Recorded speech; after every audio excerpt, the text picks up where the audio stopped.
салом бинандагони гиромӣ, барномаи хабарии паёмнӯз аст. Дар студия бо шумо Шӯҳрати Раҳматуллоҳ.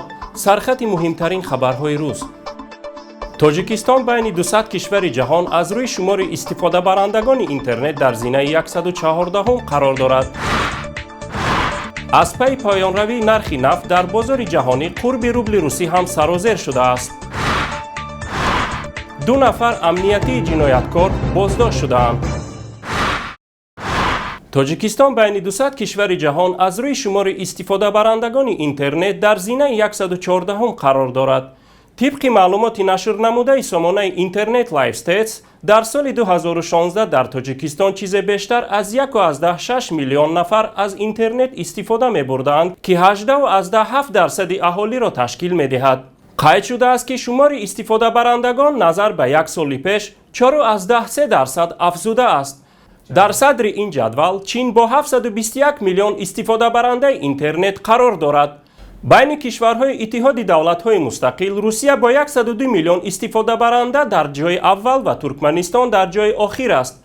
дар ҳамин ҳол моҳи феврали соли ҷорӣ сомонаи радиои марбут ба Конгресси Иёлоти Муттаҳидаи Амрико бо такя ба қавли Татьяна Холмуродова, ҷонишини сардори хадамоти алоқаи Тоҷикистон, хабар дода буд, ки дар як сол шумори истифодабарандагони интернет дар Тоҷикистон 800 ҳазор нафар кам шуда ба 3 миллион расидааст. яъне дар аввали соли 2015 шумори онҳо 3 миллиону 800 ҳазор нафар будааст.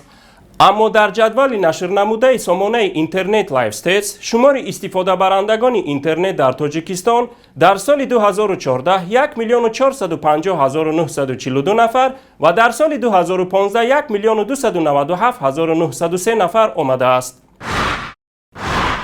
аз пайи поёнравии нархи нафт дар бозори ҷаҳонӣ қурби рубли русӣ ҳам сарозер шудааст. таҳлилгарон пешгӯӣ мекунанд, ки имкони баробаршавии $1 ба 69 рубл ҳам вуҷуд дорад.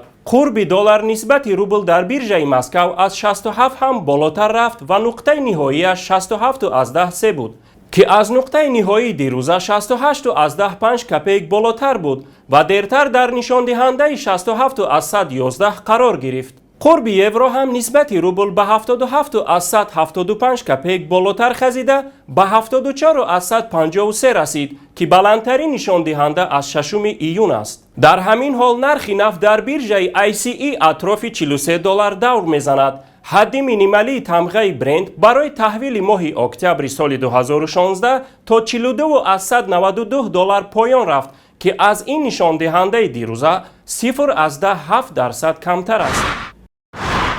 2 нафар масъули Кумитаи давлатии амнияти миллӣ аз сӯи нозирони оҷонсӣ мавриди боздошт қарор гирифтанд. дар ин бора Давлатбек Хайрзода, муовини раиси оҷонси назорати давлатии молиявӣ ва мубориза бо фасоди Тоҷикистон, зимни як нишасти хабарӣ дар душанбе маълумот дод. вай таъкид кард, ки ҳоло дар қиболи боздоштшудагон парвандаҳои ҷиноятӣ ифтитоҳ ёфта, тафтишот идома дорад. аммо Хайрзода дар ин бора маълумоти дигар надод ва гуфт, ки парвандаҳои 2 корманди амният зери муҳри комилан махфӣ баррасӣ мегарданд.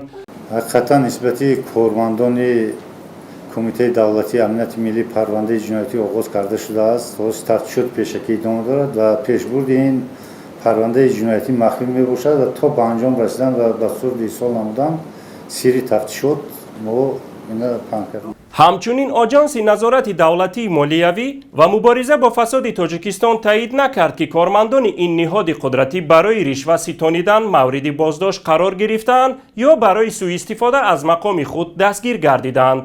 аслан гуфта мешавад, ки Кумитаи давлатии амнияти миллии Тоҷикистон аз ниҳодҳое ба шумор меравад, ки дар байни кормандонаш фасоду ришва дар ҳоли рушд қарор дорад ва сӯистифода аз мақом низ дар фаъолияти онҳо як воқеаи маъмулӣ мебошад.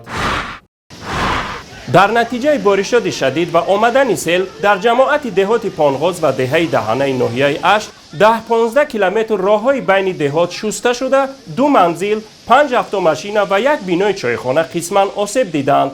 талафоти ҷонӣ ба қайд гирифта нашудааст. акнун мухтасар аз рӯйдодҳои ҷаҳон ва минтақа. дар Индонезия як духтарча зери чархи мошин монда, аммо ба ӯ ҳеҷ осебе нарасида зинда мондааст. این دخترک سوار دوچرخه بوده، ناخواست به ماشین برمیخورد. چرخه ماشین از بالای او گذشته جسمش را پخش میکند، اما راننده هوشیاری را از دست نداده ماشین را زود منع میکند تا چرخهای عاقب ماشین هم دخترک را پخش نکنند. چون راننده از ماشین بیرون شد، دخترک از زیر ماشین بیرون آمده گویا واقعه روی نداده باشد، گرد و چنگ لباسهایش را افشانده کنار می رود. نخست وزیر بریتانیای کبیر ترزا می اعلام کرد که اگر لازم شود این کشور از سلاح اتمی استفاده خواهد کرد. او با لحن تهدید در یک نشست خبریش گفته است برای در حالت ضروری علیه تهدیدهای نظامی استفاده بردن سلاح اتمی انگلیس آمادگی خود را دیده ایستاده است. در این باره پایگاه خبری رایترز اطلاع داده است. شیربای رحیموف معیوبی که خود را در روبروی بینای خدمات امنیتی ملی ازبکستان در ناحیه شیراباد ولایت سرخاندریا آتش زده بود، بعد از 4 روز در بیمارستان از عالم درگذشت. شاهدان گفتند شیربای رحیموف روز 24 ایول قبل از خودسوزی به مسئولان خدمات امنیتی ملی شکایت کرد که ماه‌ها باز نمی‌تواند نفقه معیوب خود را بگیرد، اما ماموران امنیتی به جای شنیدن عرض او از کارمندان میلیسا خواستند تا شخص معیوب را لط و کوب کنند. بعد از این حادثه او خود را آتش زد و وقتی او را به بیمارستان آوردند طبیبان گفتند که 90% بدنش سوخته است. شرح بیشتری خبرها رو در تورنمای پیام نت پیگیری کنید. با همین برنامه خبری پیام نیوز به آخر رسید. خیر تا روز دیگر، خداحافظ.